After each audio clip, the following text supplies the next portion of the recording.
एक राजा अपने मंत्री के साथ घोड़े पर बैठकर अपने राज्य का भ्रमण करने जाते हैं। राज्य भ्रमण के दौरान राजा की नजर एक दुकानकार पर पड़ती है और वह दुकान के पास रुक जाते हैं और दुकानदार को देख मंत्री से कहते हैं कि क्यों मुझे ऐसा लग रहा है कि इस दुकानदार को मैं कल ही फांसी की सजा सुना दूं।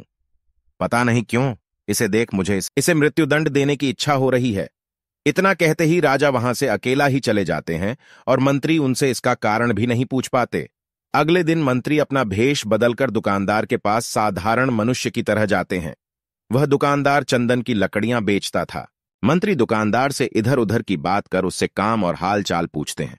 दुकानदार कहता है, क्या बताऊं भाई, मेरा हाल बहुत बुरा चल रहा है। लोग मेरी दुकान पर आते हैं, मेरी चंदन की लकड़ियों को सूंघते हैं, प्रशंसा भी बहुत करते हैं, लेकिन खरीदता कोई नहीं है। मैं बस इसी इंतजार में हूं कि कब हमारे राजा की मृत्यु हो जाए और उनके अंतिम संस्कार के लिए मेरे दुकान से ढेर सारी चंदन की लकड़ियां बिक जाए। दुकानदार से इतना सुनते ही मंत्री को सारी बातें समझ में आने लगी।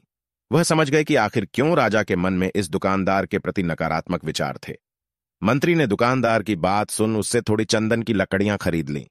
लकड़ियों की बिक्री से दुकानदार भी खुश हो गया और तुरंत मंत्री को लकड़ियां दे दी।